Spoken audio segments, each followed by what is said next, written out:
Hello everyone.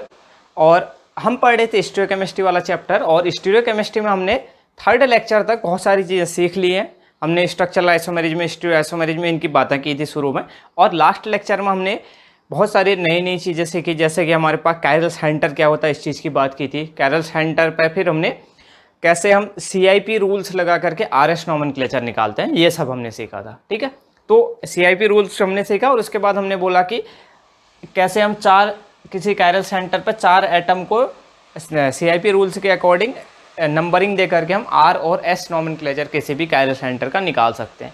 एक important बात हमने ये कही थी कि अगर माना किसी कंपाउंड के अंदर ओनली 1 कायरल सेंटर है तो वो हमेशा ही ऑप्टिकली एक्टिव होगा। ठीक है, अगर एक से ज़्यादा कायरल सेंटर है तो कंपाउंड ऑप्टिकली एक्टिव हो भी सकता है और नहीं भी हो सकता है। जैसे हमने एक एग्जांपल देखा था, ये हमारे पास COOH OH OH, ठीक है, ये एक कंपाउंड है। अब हमने क्या बोला कि भाई इसमें ये भी एक कायरल सेंटर है और ये भी एक कायरल सेंटर है, 2 कायरल सेंटर है, लेकिन फिर भी क्या है, ये कंपाउंड ऑप्टिकली इनएक्टिव है। ठीक है, तो इसका मतलब कायरल सेंटर होना, किसी भी कंपाउंड के अंदर कायरल सेंटर होना गारंटी नहीं है किसी भी कंपाउंड की ऑप्टिकल एक्टिविटी की। मतलब एक कायरल सेंटर होगा तो तब तो ऑप्टिकली एक्टिव होगा, लेकिन एक से ज़्यादा कायरल सेंटर होगा तो वो ऑप्टिकली एक्टिव हो भी सकता है कंपाउंड, नहीं भी हो सकता है। अब कैसे, इसमें हमने क्या बोला, इसमें कैसे पता करेंगे, हमने बोला कि अगर माना पता करना हो एक से ज़्यादा कायरल सेंटर हो किसी कंपाउंड के अंदर, या एक भी कायरल सेंटर हो, हमें पता करना है कि भाई ये ऑप्टिकली एक्टिव है या नहीं है। तो हम क्या करते हैं, इसके बीच से हम देखते हैं अगर इसमें प्लेन पास हो जाए। ठीक है, इसके बीच से अगर प्लेन पास हो जाए, जैसे कि यहाँ पर हम देखें तो प्लेन पास करने के बाद ये 2 इक्वल भागों में बढ़ जा रहा है, बिल्कुल मिरर इमेज हाफ बोलते हैं इनको, OH OH HH COH COH, 2 equal भागों में बढ़ गया। ठीक है, ये और क्या है, इसके बीच में प्लेन ऑफ सिमेट्री है। ठीक है, इस वजह से ये क्या कहलाता है, ये ऑप्टिकली क्या हो जाएगा, इस वजह से अगर प्लेन किसी कंपाउंड के अंदर प्रेजेंट है तो वो क्या कहलाएगा, ऑप्टिकली इनएक्टिव। अब प्लेन है कहने का मतलब क्या है, प्लेन पास होने पर वो 2 इक्वल हाफ में बढ़ जाना चाहिए। ठीक है, 2 इक्वल हाफ कैसे, जैसे 2 बीच से काटें तो OH OH HH COH COH, 2 equal भागों में मिरर इमेज हाफ में बढ़ गया। इस वजह से हम क्या कहेंगे, इसमें प्लेन ऑफ सिमेट्री प्रेजेंट है, इसलिए ऑप्टिकली इनएक्टिव है। और ऐसे कंपाउंड को क्या बोला जाता है, मीजो कंपाउंड्स। ठीक है, इस कंपाउंड का नाम जैसे क्या है, ये वैसे टार्टरिक एसिड है, लेकिन इसको क्या बोलेंगे, मीजो टार्टरिक एसिड। ठीक है, तो मीजो टार्टरिक एसिड है वो क्या है, ऑप्टिकली इनएक्टिव होता है due to presence of plane of symmetry. और मीजो कंपाउंड किनको बोलते हैं, मीजो कंपाउंड ऐसे कंपाउंड्स को बोला जाता है जिसमें एक से ज़्यादा कायरल सेंटर हो फिर भी वो ऑप्टिकली इनएक्टिव हो, किस वजह से, due to plane of symmetry की वजह से। ठीक है, प्लेन ऑफ सिमेट्री होने की वजह से वो ऑप्टिकली इनएक्टिव हो जाते हैं। तो ये हमने बात कर ली थी, और RS नोमेनक्लेचर हमने देख लिया था। अब यहाँ पर 2 एग्जाम्पल और ले रखे हैं मैंने RS नोमेनक्लेचर निकालने के, इनमें एक बार प्रैक्टिस कर लेते हैं, फिर उसके बाद RS नोमेनक्लेचर से कोई भी क्वेश्चन अगर आता है तो वो हम आसानी से बहुत अच्छे से सॉल्व कर पाएंगे। ठीक, चलिए पहले हम ये वाला एग्जांपल लेते हैं, फिर नीचे वाला एग्जांपल देखेंगे। तो हमने क्या बोला था, ये किस प्रोजेक्शन में है, फिशर में। ठीक है, फिशर प्रोजेक्शन में है। ठीक, अब जब हमारे पास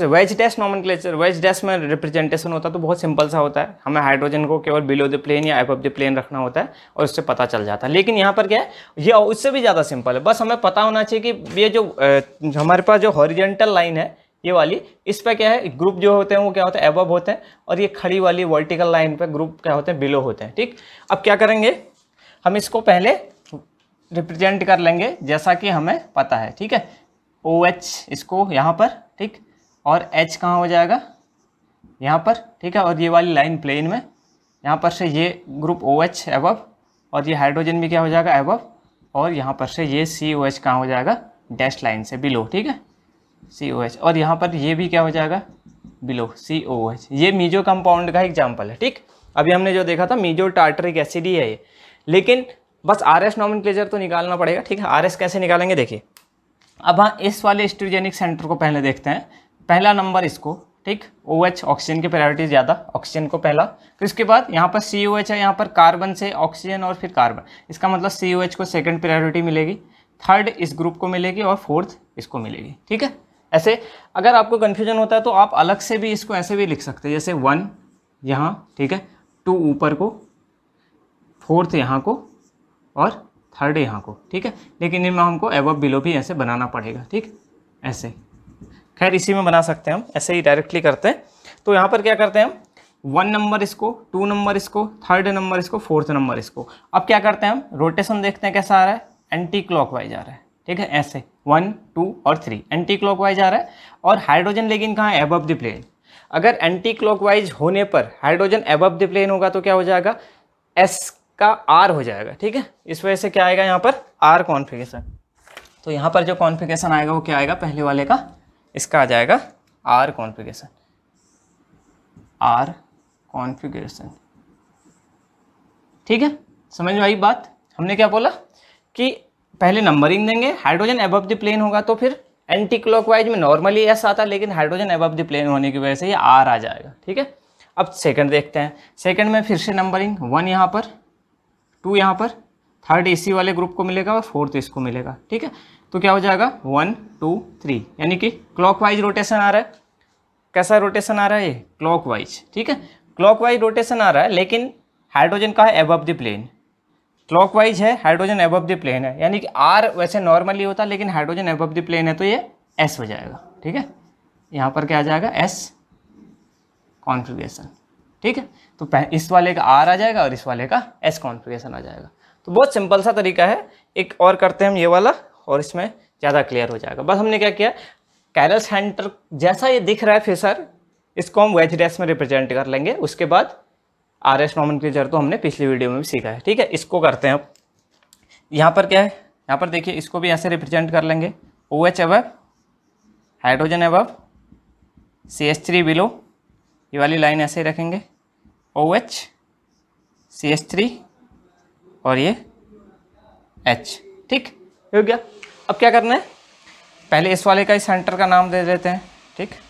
तो ये 1 नंबर, ठीक है, और सेकंड में फिर यहाँ का आएगा, ठीक है। यहाँ पर से CH3 OH ये ग्रुप जुड़े हैं, तो सेकंड में ये, थर्ड में ये और फोर्थ में ये। तो 1 2 3 क्लॉकवाइज रोटेशन आ रहा है, तो आर होना चाहिए, लेकिन हाइड्रोजन अबव द प्लेन है तो क्या हो जाएगा, एस, ठीक। अब यहाँ पर देखें 1 नंबर, 2 इसी को मिलेगा, 3rd इसको मिलेगा और 4th इसको। 1 2 और 3 कैसा आ रहा है, एंटी क्लॉकवाइज रोटेशन है, ऐसे, ठीक है। एंटी क्लॉकवाइज रोटेशन, और हाइड्रोजन कहाँ है, बिलो द प्लेन ही है यहाँ पर, तो ठीक है। तो एंटी क्लॉकवाइज रोटेशन क्या होता है, एस, और हाइड्रोजन बिलो द प्लेन है तो एस का एस ही रहेगा, ठीक है। तो दोनों का क्या आ जाएगा, फर्स्ट वाले का भी एस आ जाएगा और सेकंड वाले का भी एस नॉमेनक्लेचर आ जाएगा, ठीक है। तो हम इसको ऐसे कन्वर्ट कर लेंगे, ठीक। अब हमारे पास दोनों का क्या आ गया, एस एस कॉन्फ़िगरेशन आ गया, ठीक। तो ये हमारा था आरएस नॉमेनक्लेचर, ठीक है। अब आपके एग्जाम में जो भी क्वेश्चन आए बहुत आसानी से कर पाएंगे आप।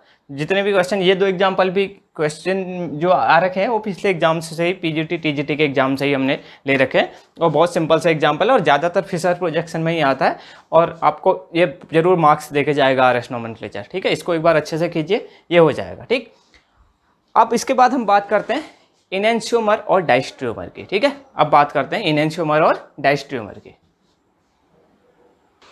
चलिए अब हम बात करते हैं इनैंशियोमर एंड इनैंशियोमेरिज्म की, ठीक है। अब ये इनैंशियोमर काफ़ी इंपॉर्टेंट टॉपिक है। इनैंशियोमर क्या होता है, इनैंशियोमेरिज्म क्या होती है, इस चीज़ को अब देखते हैं, ठीक है। चलो पहले डेफिनेशन देखते हैं, बहुत ही सिंपल तरीके से इसको समझेंगे। क्या है, compounds which having non superimposable mirror image relationship with each other are called enantiomers and the relationship between them are known as enantiomerism, ठीक है। अब देखिए क्या है, मतलब क्या है इसका, ठीक है। अब जैसे हमने लिया एक कंपाउंड, ठीक है, CHOOH CH2OH। अब इसमें क्या है, एक कैरल सेंटर है, और हमने बोला था कि इस कंपाउंड का एक कैरल सेंटर है तो ऑलवेज ऑप्टिकली एक्टिव होगा, ठीक है।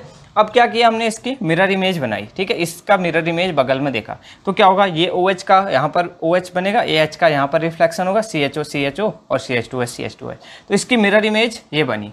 अब क्या करूँ मैं, अगर इस मॉलिक्यूल को बिल्कुल उठा करके मैं ऐसे रखूँ, ठीक है, इस मॉलिक्यूल को उठा करके ठीक इसके ऊपर रखूं तो ये इसको ढकेगा नहीं, ठीक है। ये ठीक मॉलिक्यूल को पूरा उठा लूँ मैं ऐसे बाहर, और उसके बाद इसके ठीक ऊपर रखूं तो इस H के ऊपर OH आएगा और OH के ऊपर ये वाला H आएगा, ठीक है। जैसे उठा के मैंने ऐसे रखा तो यहाँ पर ठीक रखने पर क्या होगा, ये इस H के ऊपर ये OH आएगा और OH के ऊपर ये H आएगा, तो ये एक दूसरे को ढक नहीं रहे ना। अगर सेम एटम होते तो एक दूसरे को ढक देते। तो हालांकि ऊपर CHO को ढक देगा, CH2OH को ढक देगा नीचे, लेकिन ये OH इस H को नहीं इम्पोज कर पाएगा और ये H इस OH को इम्पोज नहीं कर पाएगा, सुपर इम्पोज नहीं कर पाएगा। तो इसी चीज़ को कहते हैं सुपर इम्पोज करना, ठीक है। जैसे माना बहुत सिंपल सी चीज़ हम देखते हैं, दो हमारे हाथ हैं, ठीक है, दो हाथ हैं, तो क्या करूं मैं, अगर माना मेरे पास दो हाथ हैं ये, ठीक है, इनको क्या करूं, एक के ठीक पीछे दूसरे को रखूं, ठीक, तो क्या होगा, ये वाली उंगली से ये पीछे वाली उंगली नहीं ढकेगी और ये वाली उंगली से ये वाली उंगली नहीं ढकेगी, किनारे वाली उंगली आपस में एक दूसरे को नहीं ढक पाएंगे। हालांकि बीच वाली उंगली आपस में बीच में ढक सकती हैं, लेकिन किनारे वाली उंगलियों का क्या है, आकार अलग अलग है, इस वजह से एक दूसरे को नहीं ढक पाएंगे, ठीक है। इसी चीज़ को कायरलिटी कहते हैं, हैंडेडनेस इसी चीज़ को कहते हैं। तो जो कंपाउंड कायरल होते हैं, ठीक है, उसको वही क्या होते हैं, ऑप्टिकल एक्टिविटी शो करते हैं। तो इस चीज़ को हम देखेंगे। देखो हम क्या बोल रहे हैं कि अगर दो कंपाउंड के बीच में non super imposable mirror image relationship है, ठीक है, मतलब एक दूसरे के मिरर इमेज हैं और ये एक दूसरे को ढक नहीं रहे, एक के ऊपर एक रखने पर सुपर इम्पोज नहीं कर रहे हैं, मतलब नॉन सुपर इम्पोजेबल है, मतलब ढक नहीं पा रहे हैं। तो इस टाइप का मिरर इमेज रिलेशनशिप दो कंपाउंड के बीच में अगर होगा तो इन दोनों कंपाउंड को हम क्या बोलेंगे, इनएंशियोमर, ठीक है, और इन दोनों के बीच का रिलेशनशिप इनएंशियोमेरिज्म, ठीक। अब ये ना ऑप्टिकल जो हमारे पास आइसोमेरिज्म में उसी का एग्जाम्पल है, ठीक है, उसी को बोल सकते हैं। मतलब इनएंशियोमर हमेशा क्या होता है, ऑप्टिकली एक्टिव होता है, ठीक। अब दूसरा देखो, दूसरा एग्जाम्पल लेते हैं। यहाँ पर COH इस साइड OH है, HOH और COH, ठीक। अब देखो यहाँ पर भी क्या है, हमारे पास ये एक कायरल सेंटर है और ये भी एक कायरल सेंटर है, ठीक। अब क्या करूँ मैं, यहाँ पर हमारे पास इसका मिरर इमेज बनाया, तो इस OH का रिफ्लेक्शन इस OH पे, यहाँ पर H का, यहाँ पर ये वाले H का इस H के साथ, इस वाले OH का इस वाले OH के साथ, COH का COH के साथ और COH का COH के साथ रिफ्लेक्शन होगा। मतलब मैं बीच में यहाँ पर मिरर लगा रहा हूँ, तो मिरर में मेरे को ये वाला OH कहाँ पर दिखेगा, बगल में, ये वाला H यहाँ पर दिखेगा, ये H यहाँ पर दिखेगा, ये OH यहाँ पर दिखेगा। तो इन दोनों के बीच, अब देखो मैं इसको उठा करके, इस पूरे मॉलिक्यूल को उठा करके इसके ऊपर रखूँ तो क्या हो जाएगा, यहाँ पर H के साथ OH आएगा, सुपर इम्पोज नहीं करेगा। ये H के ऊपर क्या आएगा, OH, ये भी सुपर इम्पोज नहीं करेगा। इस H के ऊपर ये वाला OH आएगा, ये भी सुपर इम्पोज नहीं करेगा। ये OH के ऊपर ये H आएगा, ये भी सुपर इम्पोज नहीं करेगा। तो ये दोनों आपस में मिरर इमेज तो हैं, ये दोनों आपस में मिरर इमेज तो है, ये वाला और ये वाला, लेकिन non super imposable mirror image है, ठीक है। क्या है, नॉन सुपर इम्पोजेबल। तो ये इंपॉर्टेंट शब्द है, काफ़ी इंपॉर्टेंट बात है, non super imposable mirror image. मतलब दो चीज़ें मिरर इमेज हो, जैसे मानो मेरे दो हाथ हैं, ठीक है, एक दूसरे के क्या है, मिरर इमेज है। ये वाला हाथ इसका क्या है, मिरर इमेज है, लेकिन मैं क्या करूँ, एक के ऊपर एक रखूँगा तो ढकेंगे नहीं, ठीक है। इस वजह से ये दोनों हाथ भी क्या है, non super imposable mirror image है एक दूसरे के। इसी चीज़ को बोलते हैं non super imposable mirror image होना। तो अगर दो चीज़ें आपस में, कायरल सेंटर है कंपाउंड के अंदर, वो आपस में एक दूसरे के मिरर इमेज है, जैसे कि ये दोनों हाथ मेरे एक दूसरे के मिरर इमेज है और एक दूसरे को ढक नहीं रहे, तो इसका मतलब वो दोनों क्या है, इनएंशियोमर है और वो ऑलवेज ऑप्टिकल एक्टिव होंगे, ठीक है। तो हम यहाँ पर यही चीज़ देख रहे हैं कि इनएंशियोमर्स क्या होते हैं, ऑप्टिकली एक्टिव होते हैं, ठीक। तो यहाँ पर अगला पॉइंट लिख रखा है कि enantiomers of an enantiomeric pair having the optical isomeric relationship with each other, ठीक है। तो ये क्या होते हैं, एक दूसरे के ऑप्टिकल आइसोमर्स होते हैं, ठीक है। एक दूसरे के, ये और ये एक दूसरे के हैं ऑप्टिकल आइसोमर्स, ये भी क्या है, ये और ये एक दूसरे का क्या है, ऑप्टिकल आइसोमर्स हैं। तो इनएंशियोमर्स क्या होते हैं, ऑप्टिकल आइसोमर्स होते हैं। अगला पॉइंट है, all the physical and chemical properties of enantiomers are similar due to which they cannot be separated by physical and chemical method. So for separation of these resolution methods are used, ठीक है। अब देखो क्या कह रहा है बात कि भैया ये कंपाउंड और इस कंपाउंड की केमिकल प्रॉपर्टीज और फिजिकल प्रॉपर्टीज सिमिलर होंगी। क्यों होंगी सिमिलर, वैसे भी हमने कहा था स्टीरियो आइसोमर्स जितने भी होते हैं उनकी केमिकल और फिजिकल प्रॉपर्टीज क्या होते हैं, सेम होती हैं, लेकिन ऑप्टिकल प्रॉपर्टीज अलग होंगी। क्योंकि इन दोनों में केवल इतना सा तो अंतर है कि इसमें ग्रुप क्या है, इनका कॉन्फ़िगरेशन, मतलब कहने का मतलब है कोई राइट में है कोई लेफ्ट में, कनेक्टिविटी तो सेम ही है यहाँ पर, ठीक है, कनेक्टिविटी सेम है और फंक्शनल ग्रुप भी सब सेम है। इस वजह से इनकी फिजिकल और केमिकल प्रॉपर्टी सेम ही होगी, क्योंकि जैसा फंक्शनल ग्रुप इस वाले कंपाउंड के अंदर है वैसे सेम इसमें है, केवल इतना सा अंतर है, इसमें OH राइट है तो इसमें OH लेफ्ट हो गया, इसमें H लेफ्ट है तो इसमें H राइट हो गया।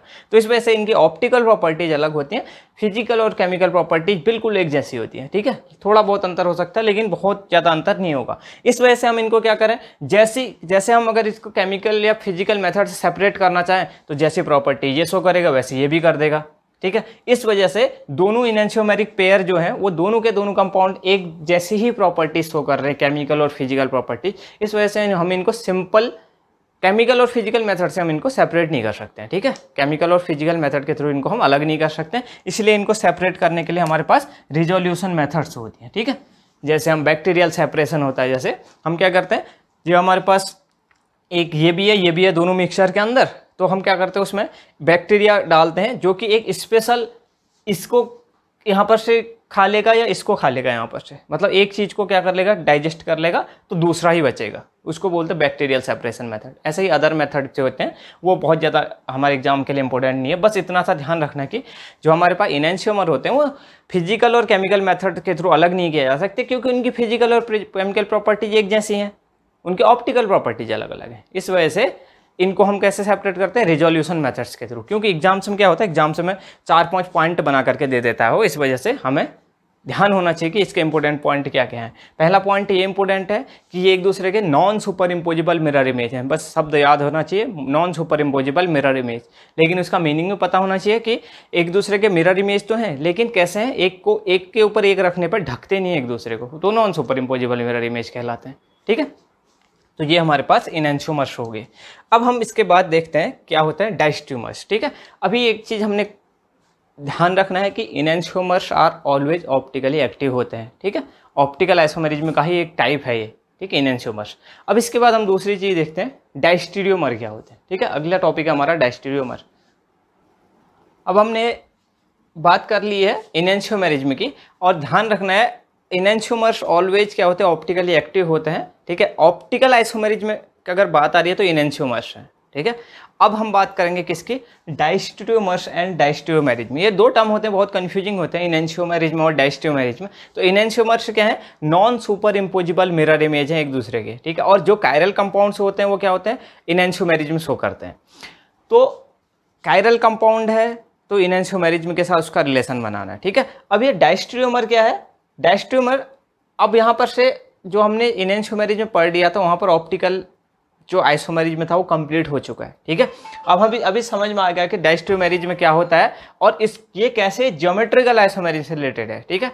हमने स्टीरियो आइसोमेरिज्म में बात की थी, कन्फर्मेशनल आइसोमेरिज्म की, वो हमने पहले कंप्लीट कर चुके हैं। दूसरा हमने ऑप्टिकल आइसोमेरिज्म की बात की, वो हमने कायरलिटी क्या होती है, ठीक है, कैसे हम ऑप्टिकल एक्टिविटी चेक करते हैं ये सब, और उसके बाद स्टीरियोजेनिक सेंटर या कैरल सेंटर क्या होता है, और लास्ट में हमने इनैंशियोमर्स क्या होता है। तो इनैंशियोमर्स ही एक दूसरे के क्या होते हैं, ऑप्टिकल आइसोमर्स होते हैं। अभी हमने जो एग्जांपल बनाए थे एक दूसरे के मिरर इमेज थे और non superimposable mirror image थे, तो वो एक दूसरे के इनैंशियोमर कहलाते हैं और वो ऑप्टिकली एक्टिव होते हैं, ठीक है। अब यहाँ पर से हम डायस्ट्यूमर्स की बात करते हैं। तो देखिए डायस्ट्यूमर्स क्या होते हैं, compounds which having non super imposable and non mirror image relationship with each other, ठीक है। अब देखिए यहाँ पर एक इंपॉर्टेंट बात क्या है कि ये एक दूसरे के मिरर इमेज ही नहीं होता है, ठीक है। इंपॉर्टेंट बात ये है पहले कि ये एक दूसरे के क्या है, मिरर इमेज होते ही नहीं है, ठीक है। अब उसके बाद रिलेशन तो दूर की बात है, हालांकि नॉन सुपर इम्पोजिबल बोल सकते हैं, लेकिन हमें ये ध्यान रखना है कि ये एक दूसरे के मिरर इमेज ही नहीं है। कैसे, जैसे कि अगर मैं ये कंपाउंड और ये कंपाउंड देखूं, अगर मैं इसका मिरर बनाऊंगा, ठीक है, तो इसका जैसे मिरर इमेज बनाऊं, पहले वाले कंपाउंड की यहाँ पर बना रहा हूँ, देखिए पहले मैंने लिखा COH OH H H OH और ये CHO है, ठीक है। अब मैं क्या कर रहा हूँ, इसका मिरर इमेज बना रहा हूँ, तो इसका मिरर इमेज क्या आएगा, देखिए इसका मिरर इमेज ऐसा आएगा, ये COOH, इसका यहाँ पर OH आएगा यहाँ पर, और यहाँ पर H आ जाएगा, यहाँ पर H आ जाएगा, और यहाँ पर OH आ जाएगा, और यहाँ पर CHO आएगा, ठीक है। तो ये होगा क्या, इसका मिरर इमेज। तो अगर ऐसे होता तो ये नॉन सुपर इम्पोजिबल इसका मिरर इमेज आता, तो ये क्या होते हैं, इनैंशियोमर। लेकिन हम जब डायस्ट्यूमर्स की बात करते हैं तो ये और ये एक दूसरे के मिरर इमेज ही नहीं है, ठीक है। अब बाकी रिलेशन तो बाद में आएगा, रिलेशन तो कुछ होगा या नहीं होगा वो बात की बात है, लेकिन दो कंपाउंड दे रखे हैं, उनमें क्या होगा, मॉलिक्यूलर फॉर्मूला वगैरह तो सेम ही होगा, लेकिन एक दूसरे के मिरर इमेज नहीं होंगे, ठीक। जैसे कैसे, जैसे COH के साथ क्या है, लेकिन यहाँ पर OH का मिरर इमेज दिखाते तो यहाँ पर OH आना चाहिए, लेकिन यहाँ पर क्या है, H है। यहाँ पर H आना चाहिए था, यहाँ पर OH आ गया। फिर यहाँ पर H का H है, OH का OH तो है, लेकिन इस सेंटर पर अगर हम देखें तो क्या हो जाएगा, एक दूसरे के मिरर इमेज ऑब्टेन नहीं हो रहा है। ठीक है, तो ये दो कंपाउंड एक दूसरे के नॉन मिरर इमेज है। ठीक है, तो जो नॉन मिरर इमेज रिलेशनशिप दिखाते हैं, और नॉन मिरर इमेज है तो नॉन सुपर इम्पोजिबल भी होगा, क्योंकि मिरर इमेज ही नहीं है तो फिर उसके बाद सुपर इम्पोज तो होगा ही नहीं। तो इस टाइप के कंपाउंड क्या कहलाते हैं एक दूसरे के, ये कहलाते हैं डायस्टेरियोमर्स। ठीक है, तो इनैंशियोमर्स क्या थे, इनैंशियोमर एक दूसरे के मिरर इमेज थे, उसके बाद नॉन सुपर इम्पोजिबल थे। ये एक दूसरे के मिरर इमेज ही नहीं होते हैं। ठीक है, ये क्या होते हैं, एक दूसरे के मिरर इमेज नहीं होते हैं। तो ये हमारा पहला डायस्टेरियोमेरिक पेयर हो गया। तो एग्जाम्स में ऐसे पूछा जाता है कि 3-4 कंपाउंड देता है, बोलता है कि फर्स्ट और सेकंड के बीच में क्या रिलेशन है, फर्स्ट और थर्ड के बीच में क्या रिलेशनशिप है। तो हमें बस इतना सा चेक करना है कि ये एक दूसरे के साथ मिरर इमेज रिलेशनशिप दो दिखा रहे हैं और नॉन सुपर इम्पोजिबल है, तो इसका मतलब वो इनैंशियोमर है। और एक दूसरे के मिरर इमेज ही अगर नहीं है, ठीक है, तो वो क्या है, एक दूसरे के डायस्टेरियोमर्स हैं। सिमिलरली यहाँ पर अगर हम देखें, ये कौन सा है, ये हमारे पास सिस ट्रांस आइसोमर है। ये वाला किसका एग्जांपल है, सिस ट्रांस आइसोमर। तो यहाँ पर देखें, दो CH3 ग्रुप सेम साइड है, यानी कि ये वाली सिस फॉर्म है, और यहाँ पर देखें तो CH3 ग्रुप कहाँ है, एक दूसरे के बिल्कुल अपोजिट है, यानी कि ये क्या है, ट्रांस फॉर्म है। तो यहाँ पर अगर हम देखेंगे तो यहाँ पर ये एक दूसरे के मिरर इमेज ही नहीं है। CH3 दोनों सेम साइड है, यहाँ CH3 अपोजिट साइड है, तो एक दूसरे के मिरर इमेज ही नहीं है, सुपर इम्पोज तो होगा ही नहीं। ठीक है, तो इस वजह से जो दो ऐसे कंपाउंड जो एक दूसरे के मिरर इमेज ही नहीं है, ऐसे टाइप के स्टीरियोआइसोमर्स क्या कहलाते हैं, एक दूसरे के डायस्टेरियोमर्स कहलाते हैं। ठीक है, तो इनैंशियोमर और डायस्टेरियोमर्स में अंतर समझ में आना चाहिए। ठीक, अब देखिए डायस्टेरियोमर्स जो होते हैं वो क्या है, ज्योमेट्रिकल आइसोमर्स है। ठीक है, डायस्टेरियोमर्स कैसा रिलेशन दिखाते हैं एक दूसरे के साथ, ज्योमेट्रिकल आइसोमर्स का। जैसे सिस ट्रांस आइसोमेरिज्म एक टाइप है किसका, ज्योमेट्रिकल आइसोमेरिज्म का। ठीक, तो यहाँ पर हमने लिखा है कि अब अगला पॉइंट है कि all the physical, chemical and optical properties of diastereomers being different. बस सिंपल सी बात है कि भाई ये कंपाउंड अलग है, एक दूसरे के साथ मिरर इमेज ही नहीं दिखा रहा है, तो इसकी केमिकल प्रॉपर्टीज अलग होंगी, इसकी अलग होंगी। ठीक है, physical, chemical and optical properties क्या होंगी, तीनों ही ये अलग अलग होंगी। ठीक है, जैसे यहाँ पर सिस की कुछ अलग प्रॉपर्टीज होंगी, ट्रांस की कुछ अलग प्रॉपर्टीज होंगी। अभी हम देखेंगे बाद में कि सिस कैसी कैसी प्रॉपर्टीज दिखाता है, ट्रांस कैसी कैसी प्रॉपर्टीज दिखाता है, ये सब ज्योमेट्रिकल आइसोमेरिज्म के अंदर आएगा। तो जितने भी हमारे पास डायस्टेरियोमर्स होते हैं उनकी physical, chemical and optical properties अलग अलग होती हैं। अगला पॉइंट है geometrical isomerism having the diastereomeric relationship with each other. मतलब जो डायस्टेरियोमर्स होते हैं वो ज्योमेट्रिकल आइसोमेरिज्म का एक एग्जाम्पल है। ठीक है, तो यही लिख रखा है कि geometrical isomers having diastereomeric relationship with each other. मतलब ये और ये आपस में डायस्टेरियोमेरिक रिलेशनशिप दिखा रहे हैं, तो इसका मतलब ये क्या कहलाएंगे, एक दूसरे के ज्योमेट्रिकल आइसोमेरिज्म। जबकि इनैंशियोमेरिक रिलेशनशिप दिखाने में हम उसको एक दूसरे का ऑप्टिकल आइसोमेरिज्म बोल रहे थे। ठीक है, और डायस्टेरियोमेरिक रिलेशनशिप जब शो होता है तो उसको हम क्या बोलते हैं, ज्योमेट्रिकल आइसोमर्स। अगली बात है कि ये क्या आसानी से सेपरेट किए जा सकते हैं। Diastereomers can easily separated by physical and chemical method. Simple सी बात है कि इनकी एक दूसरे के साथ मिरर इमेज रिलेशन ही नहीं है, अलग टाइप का कंपाउंड, ये अलग टाइप का कंपाउंड है, यहाँ पर जैसे ये अलग है, ये अलग है, तो इस वजह से इनको हम आसानी से फिजिकल, केमिकल प्रॉपर्टीज के आधार पर हम इनको सेपरेट कर सकते हैं, या फिजिकल और केमिकल मेथड के थ्रू आसानी से अलग कर सकते हैं, क्योंकि इनकी प्रॉपर्टीज बहुत अलग होती हैं डायस्टेरियोमर्स की। ठीक है, तो ये हमारे पास डायस्टेरियोमर्स हो गया और इनैंशियोमर्स हो गया। अब हमारे पास लास्ट टाइप का आइसोमेरिज्म बचा है, जिसको हम बोलते हैं ज्योमेट्रिकल आइसोमेरिज्म। ठीक है, हमने कन्फर्मेशनल आइसोमेरिज्म पढ़ लिया, ऑप्टिकल आइसोमेरिज्म पढ़ लिया, अब हमारे पास बचा है ज्योमेट्रिकल आइसोमेरिज्म। ठीक है, इसके अंदर सिस ट्रांस आइसोमेरिज्म ये सब आते हैं। तो देखिए पहला क्या है, necessary conditions for geometrical isomerism. Geometrical isomerism को शो करने के लिए नेसेसरी कंडीशंस क्या क्या है। ठीक है, एक चीज़ अभी मैंने बोली थी कि ज्योमेट्रिकल आइसोमेरिज्म में जो कंपाउंड आपस में डायस्टेरियोमेरिक रिलेशनशिप दिखाते हैं वो ज्योमेट्रिकल आइसोमेरिज्म शो करते हैं। ठीक है, और जो इनैंशियोमेरिक रिलेशनशिप दिखाते हैं वो ऑप्टिकल आइसोमेरिज्म शो करते हैं। अब देखिए पहली कंडीशन क्या है इसके लिए। ठीक, पहले मैं आपको एग्जाम्पल दिखाता हूँ, उसके बाद आपको मैं ये कंडीशंस बता दूंगा। ठीक, जैसे फॉर एग्जांपल मेरे पास ये C double bond C CH3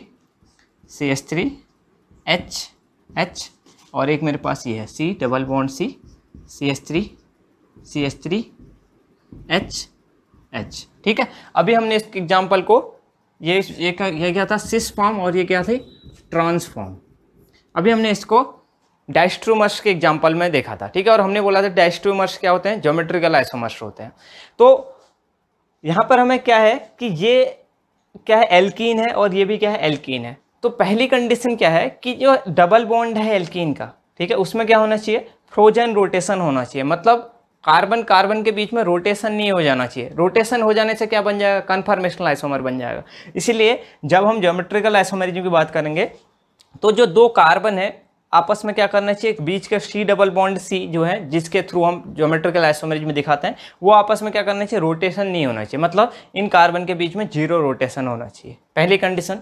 तो पहला कंडीशन क्या है कि there should be frozen rotation और zero rotation about carbon double bond carbon of alkene.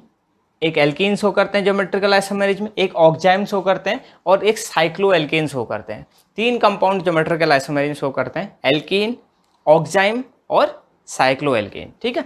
तो क्या कह रहा है, रोटेशन कहीं पर भी कार्बन कार्बन बॉन्ड या कार्बन डबल बॉन्ड एन के बीच में नहीं होना चाहिए। तो पहली बात है कि फ्रोजन रोटेशन होना चाहिए किसके बीच में, carbon double bond carbon of alkene, carbon double bond N of oxime and carbon single bond carbon of cycloalkane, ठीक है। इनके बीच में रोटेशन नहीं होना चाहिए, ठीक है, रोटेशन नहीं होना चाहिए, पहली कंडीशन है। दूसरी कंडीशन है बोथ द एटम्स और groups attached with each doubly bonded carbon atom. और ये तो किसके केस में है, एल्कीन और ऑक्जाइम के केस में डबल बॉन्डे होंगे, और सिंगल बॉन्ड किसके केस में होंगे, साइक्लो एल्केन के केस में। अगर इनसे हर किसी डबल बॉन्डेड कार्बन एटम पर दो जो एटम जुड़े हुए हैं वो क्या होने चाहिए, अलग होने चाहिए। कहने का मतलब है जैसे यहाँ पर CH3 है और H है, दो अलग अलग कार्बन, दो अलग अलग क्या है एटम और ग्रुप जुड़े हुए हैं each doubly bonded carbon atom पर। जैसे यहाँ पर इस कार्बन को ले लें तो ये CH3 ग्रुप अलग है, H ग्रुप अलग है, तभी क्या होगा, ज्योमेट्रिकल आइसोमरिज्म शो होगा। अब जैसे हम इस केस में की बात करें, ऑक्जाइम के केस में, तो इस कार्बन से जुड़ा हुआ CH3 ग्रुप अलग है और H ग्रुप अलग है, ठीक है। और यहाँ पर भी देखें साइक्लो एल्केन यानी कि साइक्लोप्रोपेन के केस में CH3 ग्रुप अलग जुड़ा हुआ है और H ग्रुप अलग जुड़ा हुआ है। इस कार्बन से भी CH3 अलग ग्रुप है और H अलग ग्रुप है। तो पहली कंडीशन तो क्या है, कार्बन कार्बन जो बॉन्ड है उसके बीच में रोटेशन नहीं होना चाहिए।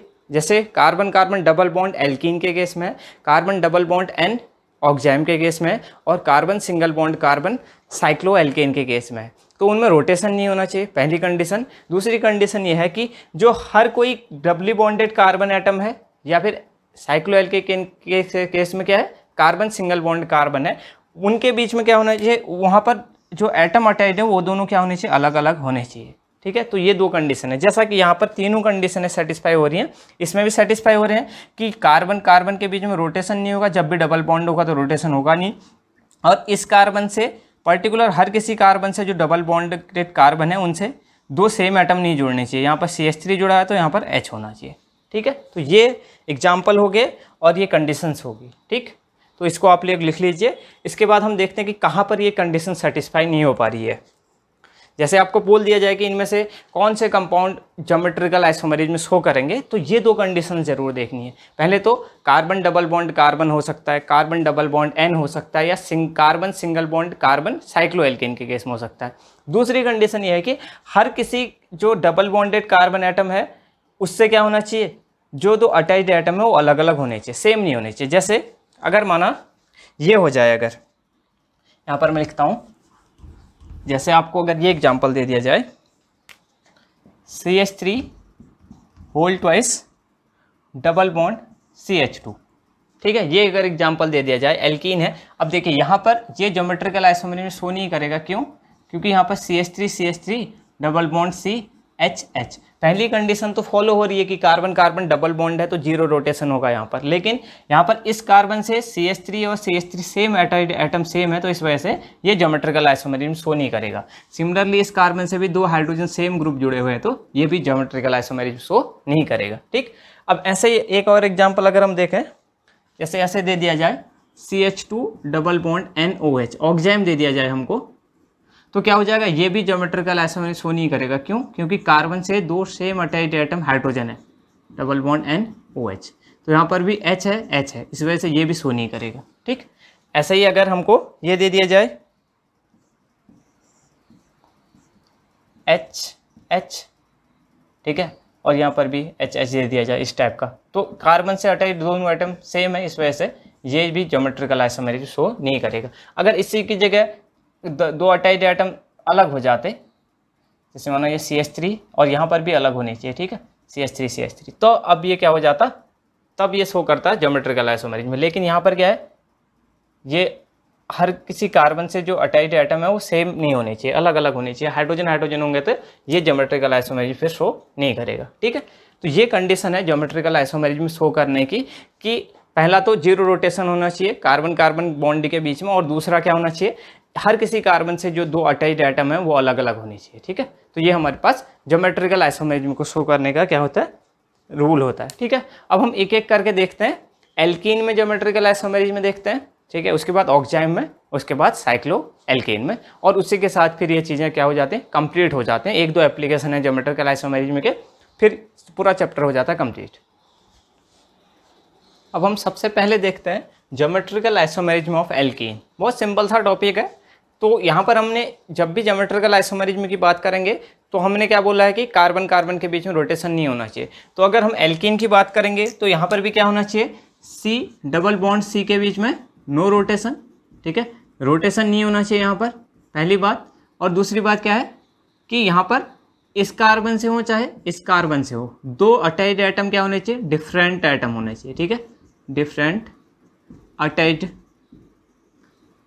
एटम और group in each carbon double bond carbon, ठीक है। तो हर किसी जो भी हमारे पास कार्बन डबल बॉन्ड कार्बन वाला कार्बन है उस पर क्या होना चाहिए, दो ग्रुप अलग अलग होने चाहिए। बस दोनों कंडीशन फॉलो हो रही है तो हमारे पास ज्योमेट्रिकल आइसोमेरिज्म शो हो जाएगा।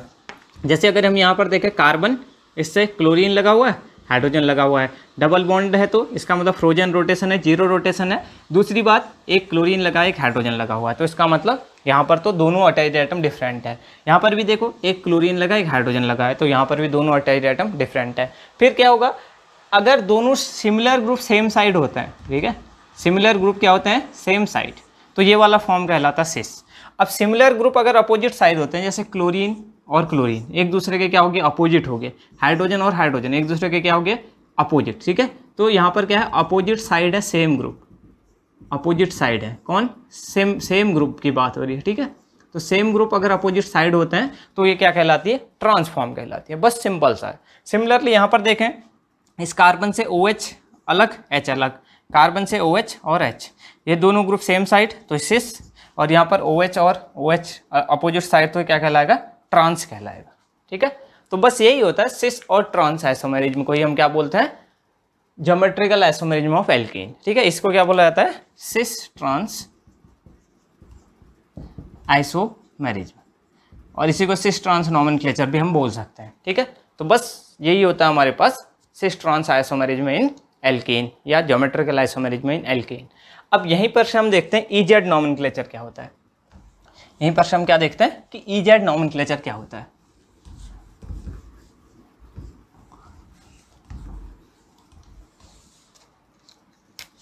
EZ नोमेनक्लेचर, ठीक है, EZ नोमेनक्लेचर। अब होता क्या है कि अभी हमने बोला कि हर जब भी हम ज्योमेट्रिकल आइसोमेरिज्म की बात कर रहे हैं एल्कीन में, तो ये दोनों कार्बन जो है C डबल बॉन्ड C है, इससे जो दो अटैच्ड एटम है हर किसी कार्बन से क्या होने चाहिए, अलग होने चाहिए, ठीक है। तो यहाँ पर क्या है, हमारे पास ऐसे माना CH3 है और H है, और यहाँ पर भी क्या है, CH3 है और H है। तो हर किसी कार्बन से दो जो अटैच्ड एटम है वो अलग अलग होने चाहिए। लेकिन अगर क्या हो जाए, हर किसी अटैच्ड कार्बन एटम से, डबल बॉन्डेड कार्बन एटम से चारों के चारों ग्रुप अलग हो जाए, तब का हमारे पास क्या चलता है, सिस ट्रांस आइसोमेरिज्म की जगह EZ नोमेनक्लेचर चलता है। कब चलता है, when all the attached atom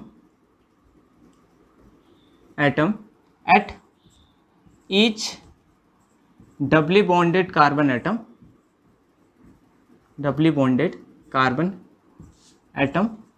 is being different. जब हमारे पास हर किसी डबल बॉन्डेड कार्बन एटम से जुड़े हुए जो सभी के सभी एटम है वो अलग है। यहाँ पर देखिए, यहाँ पर क्या है, CH3 यहाँ पर से भी जुड़ा है और यहाँ पर भी CH3 जुड़ा हुआ है, तो यहाँ पर ये दो सेम है। अब मैं क्या कह रहा हूँ, सभी के सभी एटम अलग अलग हो जाए, ठीक है। तो अब यहाँ पर सिस और ट्रांस नहीं कह सकते। जैसे फॉर एग्जांपल, मैं एक एग्जांपल के थ्रू आपको बताता हूँ। जैसे क्या हो जाए, C डबल बॉन्ड C और यहाँ पर हो जाए Cl H और यहाँ पर OH और यहाँ पर Br। अभी तक क्या था, अभी तक हम जब सिस और ट्रांस बोल रहे तो दो ग्रुप, एक ग्रुप जैसे CH3 यहाँ पर था तो इस पर भी CH3 था, तब हम उसके रेस्पेक्ट में दो ग्रुप सेम साइड हो रहे थे तो CH3 यहाँ भी है, CH3 यहाँ भी है तो सिस, और अपोजिट जा रहे थे तो ट्रांस बोल दे रहे थे। लेकिन जब हमारे पास चारों के चारों ग्रुप अलग हो जाए, बिल्कुल सभी अलग अलग ग्रुप हो जाए, तो तब यहाँ पर हम सिस और ट्रांस नहीं बोल सकते, यहाँ पर EZ नॉमेनक्लेचर चलता है। ठीक है, अब इस EZ नॉमेनक्लेचर के लिए हम क्या करते हैं, बहुत सिंपल तरीके से हम क्या करते हैं, जो हमारे पास कार्बन से अटैच एटम है उनको हम नंबरिंग कर देते हैं 1 और 2 करके। ठीक है, तो हर किसी कार्बन से करेंगे, जैसे इस कार्बन पे 2 अटैच एटम है उनका नंबरिंग देंगे तो ज़्यादा प्रायोरिटी किसको मिलेगी, क्लोरीन को, क्योंकि क्लोरीन का एटॉमिक नंबर ज़्यादा होगा, दूसरे में ब्रोमीन को। ऐसे यहाँ पर भी देंगे, पहला प्रायोरिटी OH को और दूसरा H को। ठीक, अब यहाँ पर क्या दिख रहा है हमको, सिमिलर प्रायोरिटी वाले ग्रुप सेम साइड दिख रहे हैं, 2-2 वाले प्रायोरिटी ग्रुप वाले सेम साइड है और 1-1 वाले सेम साइड है, मतलब कार्बन डबल बॉन्ड कार्बन से यहाँ को सेम 1-1 प्रायोरिटी वाले हैं और ऊपर को सेम 2-2 प्रायोरिटी वाले हैं। तो जब भी similar priority group same side होते हैं, similar priority group same side होते हैं, तो इस फॉर्म को क्या बोल दिया जाता है, जेड फॉर्म बोल दिया जाता है। ठीक है, जेड फॉर्म, इसको ज्यूसोमिनी बोलते हैं। ठीक है, जेड मतलब होता है ज्यूसोमिनी। ठीक, इससे कोई मीनिंग नहीं है, हमें एग्जाम में जेड, ई और जेड के ही करके पूछता है, तो ये वाला फॉर्म क्या कहलाएगा, जेड फॉर्म कहलाएगा।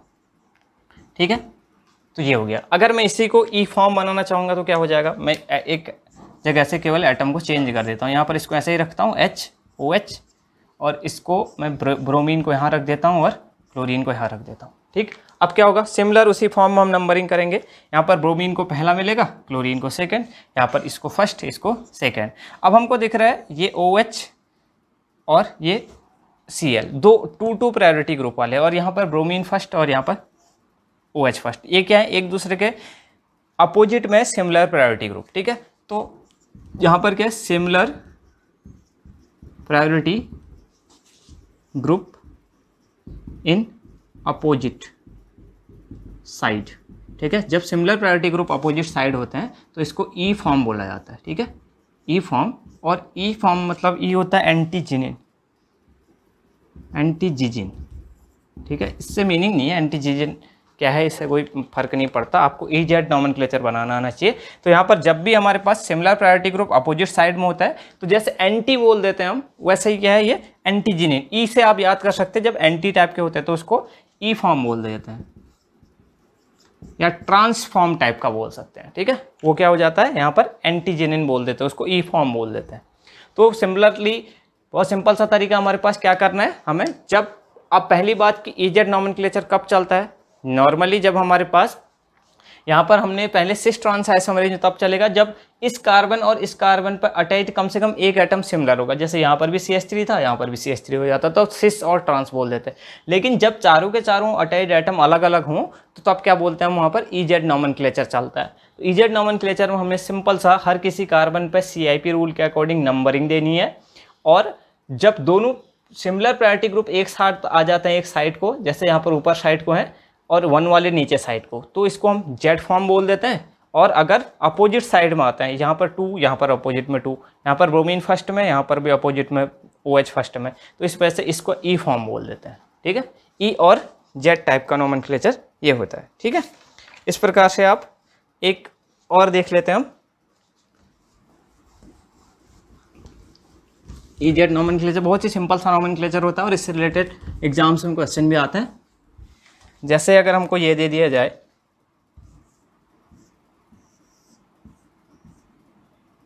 OH Cl H Br, ठीक है, और एक ये दे दिया जाए OH Cl और Br और H। ठीक है, अब हमें क्या दिख रहा है, सारे के सारे एटम अलग अलग हैं।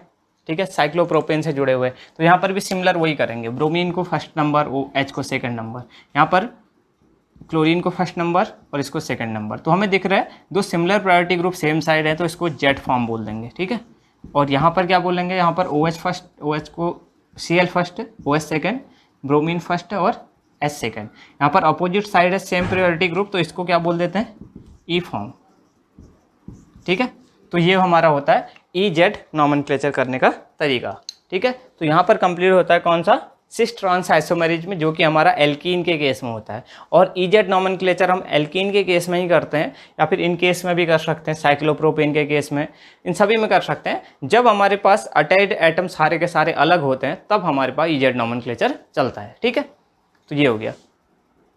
जैसा कि हमने एल्कीन के केस में देखा ज्योमेट्रिकल आइसोमेरिज में, वहाँ पर सिस ट्रांस आइसोमेरिज में था, फिर हमने उसके बाद EZ नॉमेनक्लेचर भी देखा। ठीक, अब ऐसे ही जो ऑक्जाइम जो होते हैं वो भी क्या करते हैं, ज्योमेट्रिकल आइसोमेरिज में शो करते हैं, और ये क्या होता है, नाइट्रोजन कंपाउंड्स होते हैं। ठीक है, ऑक्जाइम कब बनते हैं, ऑक्जाइम तभी बनते हैं जब हम हाइड्रोक्सिल एमीन की रिएक्शन एल्डिहाइड या फिर कीटोन के साथ करते हैं, तो ऑक्जाइम का फॉर्मेशन होता है। ठीक है, जैसे फॉर एग्जांपल ये हमारे पास है CH3CH डबल बॉन्ड O, और मैं ले लूँ हाइड्रोक्सिल एमीन NH2OH, तो क्या होता है, बीच से H2O रिमूव हो जाता है और क्या बन जाता है, CH3CH डबल बॉन्ड N और OH। ठीक है, तो इसको क्या बोलते हैं, इसको बोलेंगे हम एल्डो ऑक्जाइम। ठीक है, एल्डिहाइड का ऑक्जाइम, तो ये कहलाता है एल्डो ऑक्जाइम।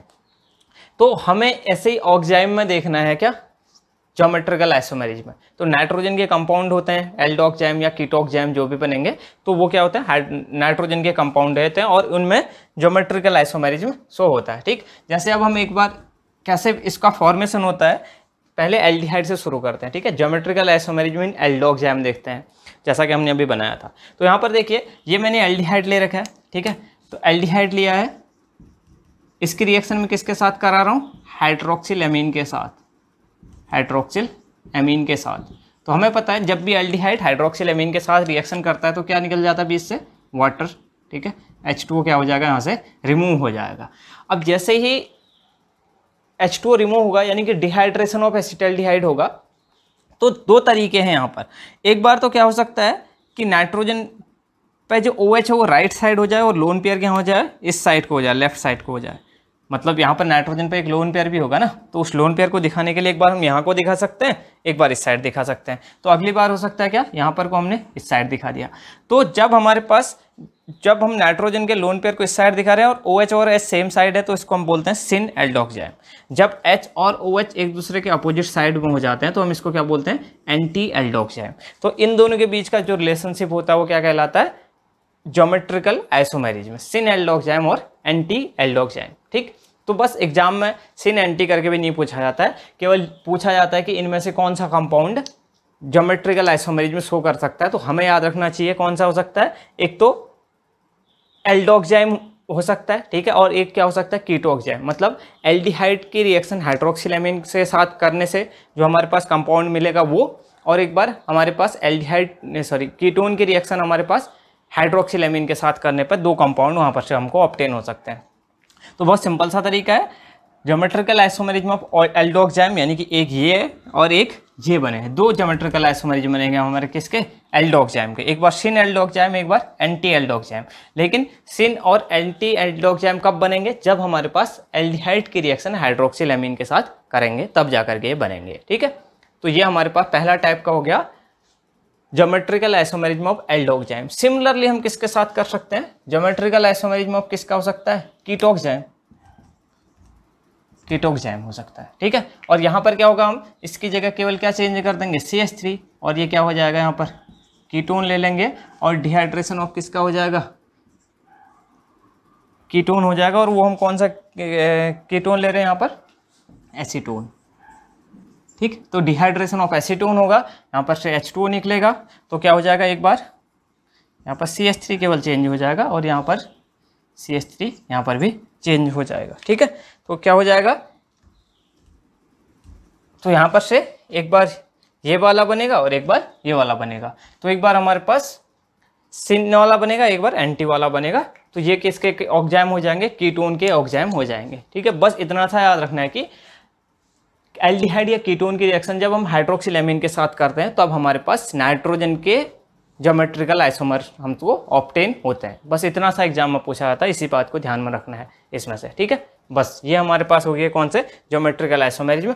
और कंडीशन हमेशा क्या होनी चाहिए, सिमिलर होनी चाहिए, ठीक है। तो इसको हम बोलेंगे कीटोक्साइम और एल्डोक्साइम, ठीक है। अच्छा, एक चीज़ यहाँ पर होगी, यहाँ पर CH3 नहीं ले सकते हम, ठीक है। CH3 नहीं लेंगे, यहाँ पर क्या लेंगे, क्योंकि हमारे पास एक कंडीशन थी कि जो दो अटैच्ड एटम है वो अलग अलग होने चाहिए कार्बन से। तो यहाँ पर क्या होना चाहिए, C2H5, ठीक है। यहाँ पर भी क्या होगा, C2H5, ठीक है। और ये हमारे पास डिहाइड्रेशन ऑफ, डायरेक्टली हम कीटोन लिख देते हैं।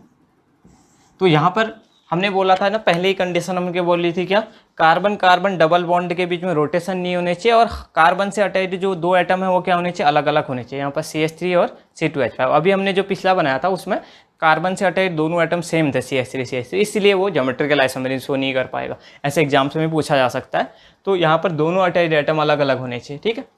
तो बस ये हमारे पास हो गया कौन सा, geometrical isomerism of nitrogen compound यानी कि ऑक्साइम, ठीक है। अब इसके बाद सबसे लास्ट बचता हमारे पास कौन सा, ज्योमेट्रिकल आइसोमेरिज्म ऑफ साइक्लोएल्केन।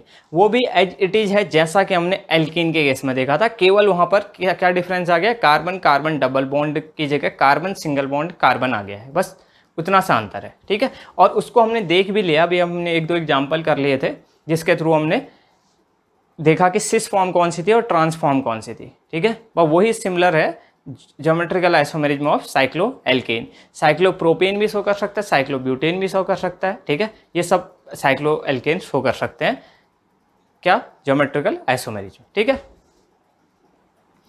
अब है लास्ट टॉपिक जो कि है properties of cis trans geometrical isomerism. इस टॉपिक से क्वेश्चन पूछे जाते हैं, काफ़ी इंपॉर्टेंट चीज़ है कि क्या क्या प्रॉपर्टीज या क्या क्या एप्लीकेशन होते हैं ज्योमेट्रिकल आइसोमेरिज्म के, ठीक है। तो पहला प्रॉपर्टीज काफ़ी इंपॉर्टेंट प्रॉपर्टी है स्टेबिलिटी, ठीक है। पहली बात है स्टेबिलिटी।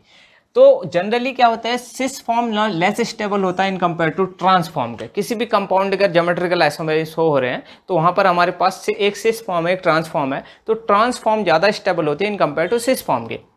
अब इसका रीजन क्या होता है, जैसे मैंने यहाँ पर बना रखा है, यहाँ पर एल्कीन के मैंने दो, एक ये सिस फॉर्म बना रखी है, एक ट्रांसफॉर्म बना रखी है, ठीक है।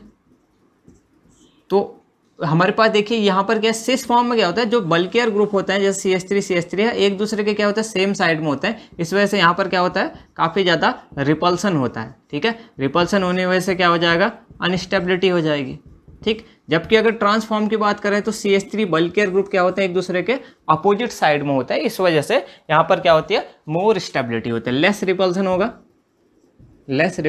इस वजह से मोर स्टेबिलिटी होगी, ठीक। तो ये हमारे पास पहली बात होगी कि trans form of any compound is more stable in compare to cis form of the compound, ठीक है। तो ये पहली इंपॉर्टेंट बात होगी। अगर आपको एग्जाम में दिया जाए कि कौन सा ज़्यादा स्टेबल है, तो हम ट्रांस को ज़्यादा प्रेफरेंस देंगे स्टेबिलिटी में in compare to cis form के उसी कंपाउंड के। अब देखिए, एक एग्जाम में क्वेश्चन आया है ये PGT के एग्जाम में कि मैलिक एसिड का डिहाइड्रेशन हो जाता है जबकि फ्यूमेरिक एसिड का डिहाइड्रेशन नहीं होता, ठीक है। मैलिक एसिड और फ्यूमेरिक एसिड एक दूसरे के सिस ट्रांस आइसोमर्स होते हैं, ठीक है। तो ये तो डिहाइड्रेशन करता है जबकि ये डिहाइड्रेशन इसका नहीं होता है। इसका क्या रीजन है, देखिए अब मैं यहाँ पर आपको बताता हूँ क्या क्यों ऐसा होता है। ये हमारे पास मैलिक एसिड होता है, C डबल बॉन्ड COOH और यहाँ पर से COOH, ठीक है। तो यहाँ पर हाइड्रोजन, ठीक। यहाँ पर क्या है, दो COH ग्रुप सेम साइड में है डबल बॉन्ड के, और हाइड्रोजन भी सेम साइड है, यानी ये कौन सी फॉर्म है, सिस फॉर्म। और जो सिस फॉर्म होती है वो क्या कहलाती है, मैलिक एसिड, MALEIC, ठीक है, मैलिक एसिड। तो क्या होगा, अब दोनों COH ग्रुप सेम साइड है तो आसानी से यहाँ पर से क्या हो जाएगा, H2O क्या हो जाएगा, बाहर निकल जाएगा दो COH ग्रुप से। तो क्या बन जाएगा, -H2O होगा, यानी कि डिहाइड्रेशन हो जाएगा, HC डबल बॉन्ड CH और यहाँ पर से C double bond O, C double bond O और ये, ठीक है। तो क्या बन गया ये, इसको क्या बोलते हैं हम, एसिटिक एनहाइड्राइड, ठीक। और ये किस केस में हुआ, जब हमारे पास मैलिक एसिड था, ठीक। अब क्या हो जाए, इसी का ट्रांसफॉर्म हो जाए। ट्रांसफॉर्म कहने का मतलब है C डबल बॉन्ड C, इस साइड को COOH H और यहाँ पर COOH अपोजिट साइड में आ जाए और H। इस फॉर्म को क्या बोलते हैं हम, इसको बोलते हैं फ्यूमेरिक एसिड, फ्यूमेरिक एसिड। अब देखिए यहाँ पर COH इस साइड में है और ये वाला COH इस साइड में है, तो क्या होगा, ट्रांसफॉर्म ऑलरेडी स्टेबल है तो इसमें कन्वर्ट तो होना नहीं चाहेगा। तो इस वजह से यहाँ पर क्या होगा, यहाँ पर डिहाइड्रेशन नहीं होता है, ठीक है। H2 यहाँ पर बाहर नहीं निकलेगा, यानी कि एसिटिक एनहाइड्राइड नहीं बनेगा। तो ये क्वेश्चन बहुत फेवरेट क्वेश्चन है, एग्जाम्स में बहुत बार पूछा जाता है कि मैल इसमें से पूछ देगा कि इन दोनों कंपाउंड में से किसका डिहाइड्रेशन होगा, ठीक है। तो हमें पता होना चाहिए जो मैलिक एसिड है वो सिस फॉर्म में 2 COH ग्रुप होते हैं, तो H2 आसानी से रिमूव हो सकता है, इसलिए ये डिहाइड्रेशन शो करता है। जबकि फ्यूमेरिक एसिड जो है ये वाला, इसमें क्या होता है, हमारे पास 2 COH ग्रुप जो होते हैं एक दूसरे के अपोजिट में होते हैं, यानी ट्रांसफॉर्म होता है। इस वजह से क्या है, यहाँ पर H2O रिमूव नहीं हो सकते, इसलिए ये डिहाइड्रेशन शो नहीं करता है, ठीक है। तो ये हमारे पास हो गया स्टेबिलिटी की बात, ठीक है। तो वैसे कौन स्टेबल होगा फिर, अगर मैलिक एसिड और फ्यूमेरिक एसिड में कंपैरिजन बोला जाए तो कौन ज़्यादा स्टेबल, जो रिएक्शन नहीं कर रहा है वो स्टेबल है, यानी कि फ्यूमेरिक एसिड ज़्यादा स्टेबल होगा in compare to malic acid, क्योंकि मैलिक एसिड डायरेक्टली कन्वर्ट किस में हो जाएगा, एसिटिक एनहाइड्राइड में, ठीक है। इसलिए फ्यूमेरिक एसिड ट्रांसफॉर्म जो है ज़्यादा स्टेबल है सिस फॉर्म मैलिक एसिड के कंपेयर में, ठीक। ये हो गया। अब हम इसके बाद अगला एप्लीकेशन देखते हैं डाइपोल मोमेंट का, ठीक है। अगला एप्लीकेशन है डाइपोल मोमेंट। तो पहला तो स्टेबिलिटी हो गया कि सिस फॉर्म कम स्टेबल होता है ट्रांसफॉर्म के कंपेयर में, इसका एग्जांपल हो गया कि मैलिक एसिड डिहाइड्रेशन शो करता है जबकि फ्यूमेरिक एसिड नहीं करता है, इसका रीजन भी हो गया, ठीक। अब हमारे पास दूसरा है डाइपोल मोमेंट। डाइपोल मोमेंट, ठीक। तो डाइपोल मोमेंट कंपेयर करते हैं, देखिए C double bond C Cl Cl H H, और ये मैंने ट्रांसफॉर्म ले ली इसकी Cl Cl H और H, ठीक है। अब क्या होता है, जो हमारे पास ट्रांसफॉर्म होती है, ठीक है, इसमें जितना Cl यहाँ से डाइपोल जनरेट करेगा उतना ही यहाँ पर से क्या होगा, सॉरी यहाँ पर से Cl इस साइड से भी जनरेट करेगा और इस साइड से भी, तो इसका मतलब जो म्यू रिजल्टेंट आएगा वो 0 नहीं होगा, ठीक है, वो कुछ ना कुछ वैल्यू आएगी। जबकि यहाँ पर अगर हम ट्रांसफॉर्म की बात करें तो यहाँ पर क्या होगा, ये Cl जितना यहाँ से विड्रॉ करेगा उतना ही ये वाला Cl क्या कर देगा, कैंसिल कर देगा, ठीक है। तो यहाँ पर जो रिजल्टेंट डाइपोल आएगा वो क्या आएगा, 0 आ जाएगा, ठीक है। तो इसका मतलब क्या है, जो डाइपोल मोमेंट वैल्यू होगी, डाइपोल मोमेंट जो होगा वो सिस फॉर्म का क्या होगा, ज़्यादा होगा इन कंपेयर टू किसके, ट्रांसफॉर्म के, ठीक है। क्योंकि ट्रांसफॉर्म में जितना यहाँ से Cl विड्रॉ कर रहा है उतना ही ये नेग्लेक्ट कर दे रहा है, क्योंकि डाइपोल मोमेंट क्या होती है, डायरेक्शन डिपेंडेंट प्रॉपर्टी होती है। एक दिशा में क्या होते हैं, जुड़ते हैं, और अपोजिट डायरेक्शन में क्या हो जाते हैं, कैंसिल हो जाते हैं, ठीक है। सदिश राशि है एक, तो इस वजह से यहाँ पर Cl इसी साइड में और ये भी Cl इस साइड में, तो दोनों सेम साइड में है, तो इस वजह से डाइपोल मोमेंट रिजल्टेंट कुछ ना कुछ आएगा, 0 नहीं आएगा। जबकि यहाँ पर क्या आएगा, ट्रांसफॉर्म में ऑलवेज क्या आ जाता है, 0 आ जाता है, ठीक है। इस टाइप का एग्जाम्पल और भी हो सकते हैं, जैसे अगर मैं ये बना दूँ, ठीक है, जैसे बेंजीन के केस में बना ले अगर, ठीक है, तो इसका डाइपोल मोमेंट भी क्या हो जाएगा, 0 हो जाएगा। हालांकि ये ज्योमेट्रिकल आइसोमेरिज्म का एग्जांपल नहीं है, फिर भी यहाँ पर 0 हो जाएगा। क्यों, क्योंकि ये क्या है, दोनों Cl एक दूसरे को अपोजिट डायरेक्शन में क्या करेंगे, एक दूसरे के डाइपोल को कैंसिल कर देंगे, ठीक है। तो फिलहाल ये बात है कि ट्रांस जो होगा उसका डाइपोल मोमेंट लगभग 0 होगा और सिस का डाइपोल मोमेंट कुछ ना कुछ आएगा, ठीक है। तो ये हमारे पास अगला एप्लीकेशन हो गया। अब लास्ट एप्लीकेशन बचता है effect of heat. Last application है इफेक्ट ऑफ हीट। आखिर क्या फ़र्क पड़ता है जब हम ज्योमेट्रिकल आइसोमेरिज्म में जो हमारे पास है सिस ट्रांस आइसोमर है उनमें क्या करें, हीट की प्रेजेंस में उन पर क्या इफेक्ट पड़ेगा, इफेक्ट ऑफ हीट, ठीक है। यहाँ पर एक एग्जांपल लेते हैं हम, C double bond C Cl Cl H और H, ठीक। तो और हम यहाँ पर क्या कर रहे हैं, हाई टेम्परेचर दे रहे हैं। तो हाई टेम्परेचर होने पे क्या होगा, ये वाला बॉन्ड ब्रेक कर जाता है, और ब्रेक करता है तो क्या बन जाता है, टेम्परेचर के प्रेजेंस में कैसा बॉन्ड फिशन होता है, होमोलिटिक। तो क्या बन जाएगा, C Cl H Cl H, ठीक है। और यहाँ पर एक रेडिकल और यहाँ पर भी रेडिकल, ठीक है। हाई टेम्परेचर में क्या हो जाता है, ये सिस फॉर्म थी पहले हमारी, तो क्या होगा, टेम्परेचर जैसे ही हाई होगा तो ये बॉन्ड आसानी से ब्रेक कर जाएगा। ऑलरेडी यहाँ पर क्लोरीन सेम साइड है, तो इस वजह से रिपल्सन ज़्यादा हो रहा होगा, तो आसानी से बॉन्ड क्या हो जाएगा, ब्रेक कर जाएगा। और ब्रेक करने के बाद क्या हो जाएगा, यहाँ पर ये क्या बन गया, सिंगल बॉन्ड। और हमें पता है कार्बन कार्बन सिंगल बॉन्ड के बीच में क्या हो सकता है, रोटेशन हो सकता है। तो ये बॉन्ड रोटेट करके क्या आ जाएगा, Cl इस साइड चले जाएगा, H इस साइड चले जाएगा, तो क्या हो जाएगा, C Cl H C Cl और H, और फिर क्या हो जाएगा, यहाँ पर बॉन्ड का फॉर्मेशन हो जाएगा, ठीक है। और ट्रांसफॉर्म सिस के फॉर्म में, सिस के कंपेयर में ज़्यादा स्टेबल होती है, इसलिए हाई टेम्परेचर पर ट्रांसफॉर्म ज़्यादा स्टेबल होगी in compare to cis form के। तो क्या होता है, अगर हम टेम्परेचर दें तो सिस फॉर्म को क्या कर सकते हैं, ट्रांस फॉर्म में कन्वर्ट कर सकते हैं हाई टेम्परेचर की प्रेजेंस में, ठीक है। और हाई टेम्परेचर में कौन सी फॉर्म ज़्यादा स्टेबल होगी, ट्रांस फॉर्म ज़्यादा स्टेबल होगी, क्योंकि यहाँ पर रिपल्सन भी कम होता है। तो ये होता है effect of heat geometrical isomerism में। यहाँ पर सिस ट्रांस आपस में क्या हो जाता है, कन्वर्ट हो जाता है, ठीक है। इसको बोलते हैं सिस ट्रांस आइसोमेरिज्म, ठीक है। हालांकि ये जरूरी नहीं है कि सिस ट्रांस में कन्वर्ट ना हो, सिस और ट्रांस में और ट्रांस सिस में, मतलब ये एक डायरेक्शन, दोनों डायरेक्शन में होने वाली प्रोसेस है। सिस ट्रांस में कन्वर्ट होता रहेगा और ट्रांस सिस में कन्वर्ट हो गया, लेकिन ज़्यादा जो अमाउंट रहेगा वो ट्रांस का रहेगा, क्योंकि ट्रांस ज़्यादा स्टेबल है सिस के कंपेयर में। हालांकि ये फिर से ये बॉन्ड ब्रेक करेगा, फिर ये कन्वर्ट होगा, फिर से ये बन जाएगा। तो हाई टेम्परेचर में क्या होगा, सिस ट्रांस क्या होता है, एक दूसरे पे इंटर कन्वर्ट होते रहते हैं, ठीक है। तो ये हो गया हमारे पास सिस ट्रांस आइसोमेरिज्म, या पूरा ज्योमेट्रिकल आइसोमेरिज्म यहाँ पर कंप्लीट होता है। और इसी के साथ पूरा चैप्टर भी कंप्लीट होता है। सारे चैप्टर की सारी चीज़ें बता दी गई हैं, ठीक है। एक दो टॉपिक हो सकता है छूट गया हो, तो आप उससे खुद से कंप्लीट कर सकते हैं। बाकी लगभग चीज़ें कवर करवा दी हैं। आप लोग इसके क्वेश्चन कर सकते हैं और सारे क्वेश्चन आप आसानी से सॉल्व कर पाएंगे। तो इसी के साथ यहाँ पर सारी टॉपिक से कंप्लीट होते हैं, फिर मिलते हैं।